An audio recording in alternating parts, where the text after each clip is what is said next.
ہرقل شاہ روم نے قریش کے قافلے میں ایک آدمی بلانے کو بھیجا، اور اس وقت یہ لوگ تجارت کے لیے ملک شام گئے ہوئے تھے، اور یہ وہ زمانہ تھا جب رسول اللہ صلی اللہ علیہ وسلم نے قریش اور ابو سفیان سے ایک وقتی عہد کیا ہوا تھا۔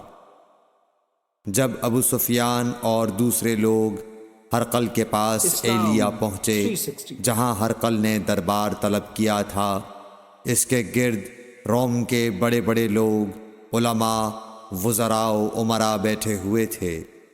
ہرقل نے ان کو اور اپنے ترجمان کو بلوایا، پھر ان سے پوچھا کہ تم میں سے کون شخص مدعی رسالت کا زیادہ قریبی عزیز ہے؟ ابو سفیان کہتے ہیں کہ میں بول اٹھا کہ میں اس کا سب سے زیادہ قریبی رشتہ دار ہوں۔ یہ سن کر ہرقل نے حکم دیا کہ اس ابو سفیان کو میرے قریب لا کر بٹھاؤ اور اس کے ساتھیوں کو اس کی پیٹھ کے پیچھے بٹھا دو۔ پھر اپنے ترجمان سے کہا کہ ان لوگوں سے کہہ دو کہ میں ابو سفیان سے اس شخص یعنی محمد صلی اللہ علیہ وسلم کے حالات پوچھتا ہوں، اگر یہ مجھ سے کسی بات میں جھوٹ بول دے تو تم اس کا جھوٹ ظاہر کر دینا۔ ابو سفیان کا قول ہے کہ خدا کی قسم اگر مجھے یہ غیرت نہ آتی کہ یہ لوگ مجھ کو جھٹلائیں گے تو میں آپ صلی اللہ علیہ وسلم کی نسبت ضرور غلط گوئی سے کام لیتا۔ خیر، پہلی بات جو ہرقل نے مجھ سے پوچھی وہ یہ کہ اس شخص کا خاندان تم لوگوں میں کیسا ہے؟ میں نے کہا وہ تو بڑے اونچے عالی نسب والے ہیں۔ کہنے لگا اس سے پہلے بھی کسی نے تم لوگوں میں ایسی بات کہی تھی؟ میں نے کہا نہیں۔ کہنے لگا اچھا اس کے بڑوں میں کوئی بادشاہ ہوا ہے؟ میں نے کہا نہیں۔ پھر اس نے کہا بڑے لوگوں نے اس کی پیروی اختیار کی ہے یا کمزوروں نے؟ میں نے کہا نہیں، کمزوروں نے۔ پھر کہنے لگا اس کے تابعدار روز بڑھتے جاتے ہیں یا کوئی ساتھی پھر بھی جاتا ہے؟ میں نے کہا نہیں۔ کہنے لگا کیا اپنے اس دعوی نبوت سے پہلے کبھی کسی بھی موقع پر اس نے جھوٹ بولا ہے؟ میں نے کہا نہیں، اور اب ہماری اس سے صلح کی ایک مقررہ مدت ٹھہری ہوئی ہے، معلوم نہیں وہ اس میں کیا کرنے والا ہے۔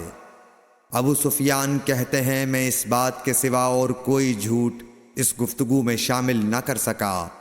ہرقل نے کہا کیا تمہاری اس سے کبھی لڑائی بھی ہوئی ہے؟ ہم نے کہا کہ ہاں۔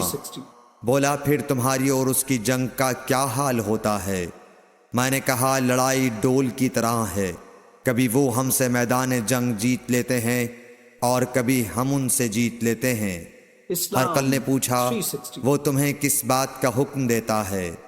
میں نے کہا وہ کہتا ہے کہ صرف ایک اللہ ہی کی عبادت کرو، اس کا کسی کو شریک نہ بناؤ، اور اپنے باپ دادا کی شرک کی باتیں چھوڑ دو، اور ہمیں نماز پڑھنے، سچ بولنے، پرہیزگاری اور صلہ رحمی کا حکم دیتا ہے۔ یہ سب سن کر پھر ہرقل نے اپنے ترجمان سے کہا کہ ابو سفیان سے کہہ دے کہ میں نے تم سے اس کا نسب پوچھا تو تم نے کہا کہ وہ ہم سے عالی نسب ہے، اور پیغمبر اپنی قوم میں عالی نسب ہی بھیجے جایا کرتے ہیں۔ میں نے تم سے پوچھا کہ دعوی نبوت کی یہ بات تمہارے اندر اس سے پہلے کسی اور نے بھی کہی تھی؟ تو تم نے جواب دیا کہ نہیں۔ تب میں نے اپنے دل میں کہا کہ اگر یہ بات اس سے پہلے کسی اور نے کہی ہوتی تو میں سمجھتا کہ اس شخص نے بھی اسی بات کی تقلید کی ہے جو پہلے کہی جا چکی ہے۔ میں نے تم سے پوچھا کہ اس کے بڑوں میں کوئی بادشاہ بھی گزرا ہے؟ تو تم نے کہا کہ نہیں۔ تو میں نے دل میں کہا کہ ان کے بزرگوں میں سے کوئی بادشاہ ہوا ہوگا تو کہہ دوں گا کہ وہ شخص اس بہانے اپنے آباء و اجداد کی بادشاہت اور ان کا ملک دوبارہ حاصل کرنا چاہتا ہے۔ اور میں نے تم سے پوچھا کہ اس بات کے کہنے یعنی پیغمبری کا دعویٰ کرنے سے پہلے تم نے کبھی اس کو دروغ گوئی کا الزام لگایا ہے؟ تم نے کہا کہ نہیں۔ تو میں نے سمجھ لیا کہ جو شخص آدمیوں کے ساتھ دروغ گوئی سے بچے وہ اللہ کے بارے میں کیسے جھوٹی بات کہہ سکتا ہے؟ اور میں نے تم سے پوچھا کہ بڑے لوگ اس کے پیرو ہوتے ہیں یا کمزور آدمی؟ تم نے کہا کمزوروں نے اس کی اتباع کی ہے، تو دراصل یہی لوگ پیغمبروں کے متبعین ہوتے ہیں۔ اور میں نے تم سے پوچھا کہ اس کے ساتھی بڑھ رہے ہیں یا کم ہو رہے ہیں؟ تم نے کہا کہ وہ بڑھ رہے ہیں، اور ایمان کی کیفیت یہی ہوتی ہے حتیٰ کہ وہ کامل ہو جاتا ہے۔ اور میں نے تم سے پوچھا کہ آیا کوئی شخص اس کے دین سے ناخوش ہو کر مرتد بھی ہو جاتا ہے؟ تم نے کہا نہیں۔ تو ایمان کی خاصیت بھی یہی ہے، جن کے دلوں میں اس کی مسرت رچ بس جائے وہ اس سے لوٹا نہیں کرتے۔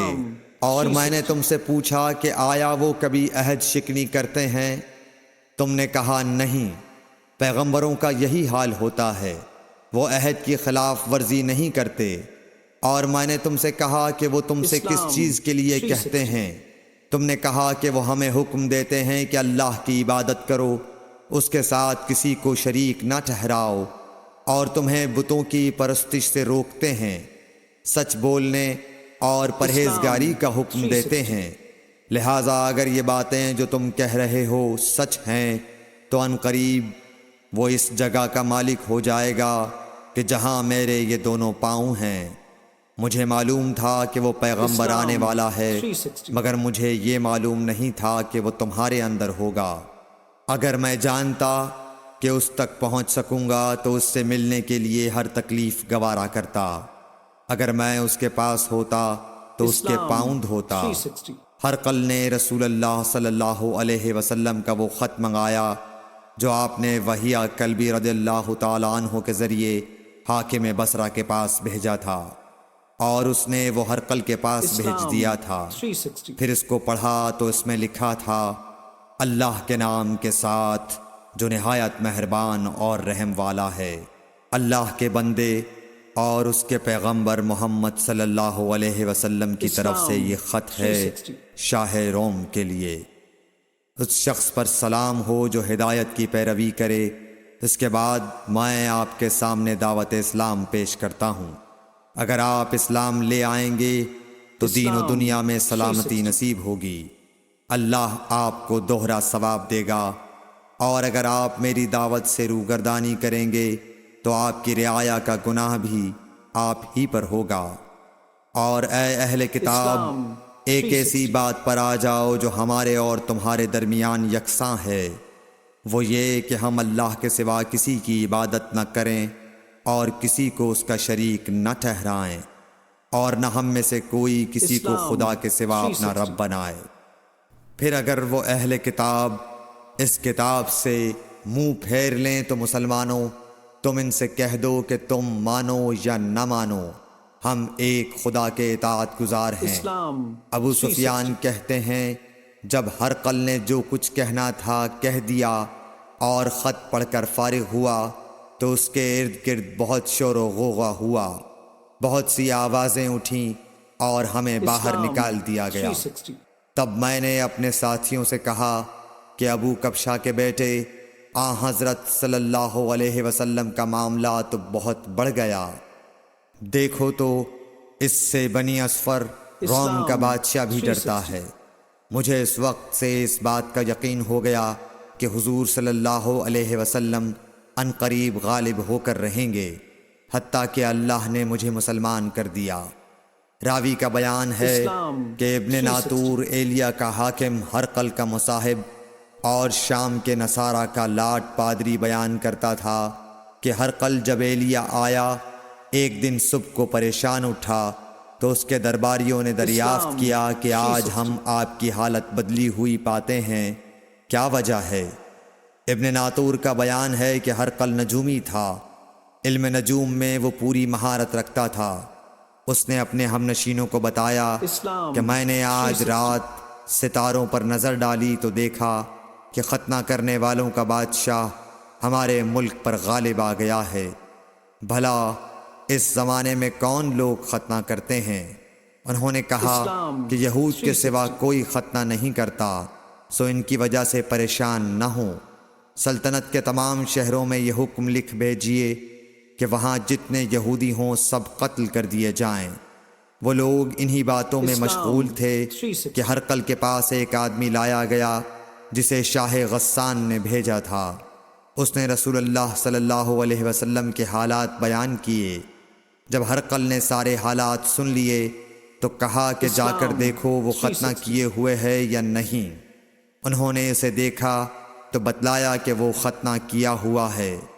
ہرقل نے جب اس شخص سے عرب کے بارے میں پوچھا تو اس نے بتلایا کہ وہ ختنہ کرتے ہیں۔ تب ہرقل نے کہا کہ یہی محمد صلی اللہ علیہ وسلم اس امت کے بادشاہ ہیں جو پیدا ہو چکے ہیں۔ پھر اس نے اپنے ایک دوست کو رومیہ خط لکھا اور وہ بھی علم نجوم میں ہرقل کی طرح ماہر تھا۔ پھر وہاں سے ہرقل حمص چلا گیا۔ ابھی حمص سے نکلا نہیں تھا کہ اس کے دوست کا خط اس کے جواب میں آ گیا۔ اس کی رائے بھی حضور صلی اللہ علیہ وسلم کے ظہور کے بارے میں ہرقل کے موافق تھی کہ محمد صلی اللہ علیہ وسلم واقعی پیغمبر ہیں۔ اس کے بعد ہرقل نے روم کے بڑے آدمیوں کو اپنے حمص کے محل میں طلب کیا اور اس کے حکم سے محل کے دروازے بند کر لیے گئے۔ پھر وہ اپنے خاص محل سے باہر آیا اور کہا، اے روم والو، کیا ہدایت اور کامیابی میں کچھ حصہ تمہارے لیے بھی ہے؟ اگر تم اپنی سلطنت کی بقا چاہتے ہو تو پھر اس نبی صلی اللہ علیہ وسلم کی بیعت کر لو اور مسلمان ہو جاؤ۔ یہ سننا تھا کہ پھر لوگ وحشی گدھوں کی طرح دروازوں کی طرف دوڑے مگر انہیں بند پایا۔ آخر جب ہرقل نے اس بات سے ان کی یہ نفرت دیکھی اور ان کے ایمان لانے سے مایوس ہو گیا تو کہنے لگا کہ ان لوگوں کو میرے پاس لاؤ۔ جب وہ دوبارہ آئے تو اس نے کہا، میں نے جو بات کہی تھی اس سے تمہاری دینی پختگی کی آزمائش مقصود تھی، سو وہ میں نے دیکھ لی۔ تب یہ بات سن کر وہ سب کے سب اس کے سامنے سجدے میں گر پڑے اور اس سے خوش ہو گئے۔ بالآخر ہرقل کی آخری حالت یہی رہی۔ صحیح بخاری حدیث